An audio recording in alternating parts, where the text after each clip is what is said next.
Hey everyone, my name's Chris Lambert. On this channel, we talk Kanye West, and today we're talking Last Week, a new mini documentary that Ye released last night at like 3 in the morning, and then it left YouTube, and then it came back to YouTube, and left YouTube, and came back to YouTube. It's also on the Yeezy.com page, just embedded right there. So I don't know if the Yeezy shades are ever going to come out. But it's interesting, and it's something that Ye had mentioned previously. This was one of his Instagram stories from a little bit ago. He had put in the Mark Pearson Chief Strategy Officer AMC and all the contact and said, let's put Last Week in AMC's tonight. And this was 17 days ago, meaning that this at least probably doesn't have footage from more recent than 17 days ago, meaning that it was probably filmed from like August into September, or even just like a week in September. Makes kind of more sense to me. And it starts off with the Gap game, like the Yeezy Gap game that we saw. That's people in these clothes walking around, making it look like Grand Theft Auto. I liked that some people were comparing it to the Yakuza video game series, which is just one of my favorite things, you know? So if you're a Yakuza player, shout out to you. And if you've never played Yakuza 0, just go do that. Start there, fall in love with Kiryu Majima, and then dive into the rest of the series. But you have this for like 4 minutes, this whole video of people walking, and it's actual people. It's not a video game. It's made to look like a video game.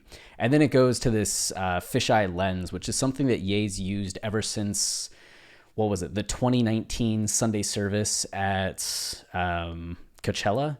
They use this circular, like God's eye, fish eye look, and Ye's repeated it for a lot of stuff. I don't know if this is like Ye's specific I want everything in the circle, or if it's a Nico thing, as Nico has been Ye's videographer since 2018, and you see him around like a lot. He's always kind of in the background filming on like an iPhone that's in this interesting case that he carries around. This also is reminiscent of the the STEM player, but it's the STEM projector, and that was projecting in a circular way. So you have Ye. This is the hat that he was rocking recently leading up to his fashion show, and of course he has the beard going on, and he's rapping at the very beginning. There's lyrics to 5:30, I think, is the song, which I never listened to the snippets, but people were talking about 5:30, like the snippets in the song. Yeah, same as Last Week intro snip. And actually, you can see that Rihar, who you should follow Rihar does like a great job of posting Ye news, the same as like any of the Ye pages, and is often faster than a lot of us. So definitely like a worthwhile follow on Twitter, but you can see that it was found by I'm a cool douche, which hopefully that's not clipped out, me just saying I'm a cool douche. It was okay. But Shazam now brings up 5:30 snippet as war. This has meant nothing in the past, but like during the Donda rollout, even before the Donda rollout, like Jesus is King rollout, people would Shazam and be like, oh, it's on Shazam. It's on Shazam. That means it's going to come out. But songs that were never on Shazam, or never came out like past this test. But the fact that it came up war is interesting, as that was kind of the mini name for this. Where's the war intro? Is it after that? I don't know. At some point in this video, war is shown as like a big, I don't know if this is going to get taken down. Yeah, there. So you see the W, A, and the R. It's a very unique font, but then it's like a Yeezy Gap Ye figure standing there, a dove, two doves. And it seems like even though this is called Last Week, it has the subtitle of war. And you just see Ye like doing a bunch of meetings. Like there he's talking about fabrics with people and talking about buying their company. There he's in the car and talking about things. Here he's meeting with some executives. Apparently at one point he shows Adidas executives like porn on his phone and makes a comparison about his situation with Adidas and the porn on the phone, which is just such a Ye thing to do. Hilarious, but also there's like a ton of stories of that too. There's a famous Antwoord, South African musical duo, got invited to Ye and Kim's house back in the day, And they said that they were really excited. They got there and that Ye just showed them some of the most disturbing porn that they've ever seen, and then offered them banana pudding that Kim had just made. And they were so thrown off. And Antwoord makes like weird music. They make weird music videos. They come off as like weird people, to where I would imagine Ye showing them that, they'd be like, oh, I've seen that video. But instead they were like, whoa, no, we're leaving. They felt so awkward, they left. And then Ye directed the Pornhub Awards. He's talked a lot about like porn in the past. So just him showing it to Adidas executives is hilarious to me. And then he's at his school, of course, and showing off just a lot of behind the scenes of everything that he does in the day, the conversations that he has all the time, some of his like excitement. And it ends like kind of in such a mixed place, because he's at North's basketball game, and it's this really nice moment of him getting to like be with North, be at the game. He goes walking off with like Kim and his kids. Oh, whoa, did not mean to do that. How do I exit this? Okay. He goes walking off with Kim and the kids. But as this is happening, Never Abandon Your Family's playing in the background, which is just such like a haunting song in this case. And then Ye's left alone.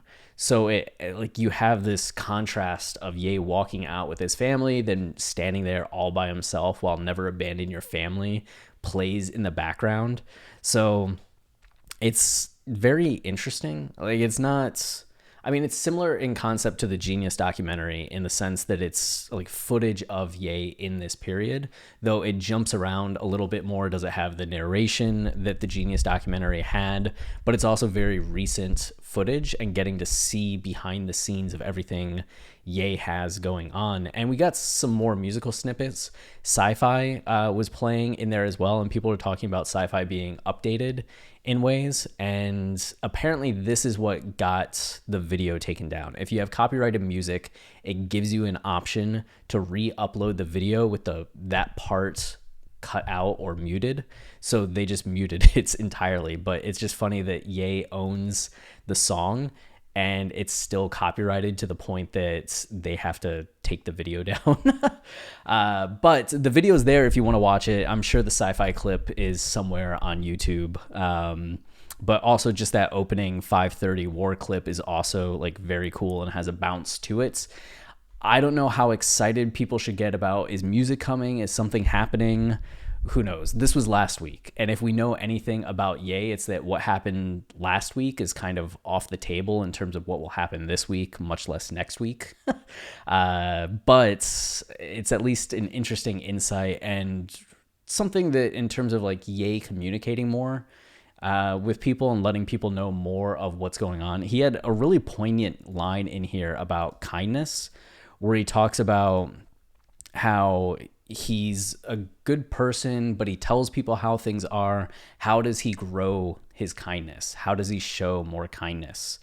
And you just have these moments of humility and vulnerability that are very endearing and that clash. They create that, oh, what's the word? It's that like mental collision of things.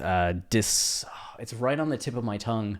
Not disorientation, but cognitive dissonance. That's what it is. This cognitive dissonance when Ye wilds out on social media in the way that we saw this last week, right? In the text messages to Tremaine, to Diddy, the way that he responded to the Vogue fashion editor, Gabriella, the way that he responded to Hailey Bieber and Justin Bieber, and the way in which he was kind of just like burning bridges left and right and very happy about it. And then going on Twitter and saying what he said on Twitter that also stirred up all this antagonism towards him. Like the way in which he cultivates antagonism directed at him versus the way in which you see him in these more vulnerable moments, and the way in which he wants to help people and build positive relations and be kind and be human. There's really that dissonance when you're a fan viewing both of those things, because you see the one and you're like, what a guy, and you see the other and you like, what? Why? But this is definitely something for fans that just want like some sunshiny days to dive into, and that's there. So it'll be curious to see if there's more of these that get uploaded over time, or why Ye wanted to do one right now. And maybe it's part of a larger concept, and we'll see if that continues. Or maybe it's just a one of that we get and we'll be like, remember when he did that? That was cool. You should do that again. But go watch the whole thing, you know? So until, oh wait, no, I gotta adjust the speech. If you're enjoying the channel and you want to support us, the easiest way is to like, comment, subscribe. You know, this actually really works. When I don't do this, subscribers that we get are much lower. And when I do this, subscribers are much higher. So if you're enjoying the channel and you want to support us, the easiest way is to like, comment, subscribe, as those things really help us. It tells YouTube this is a channel people like, and then they show it to more people. And also, you know, stay wavy and keep it loopy. Cheers.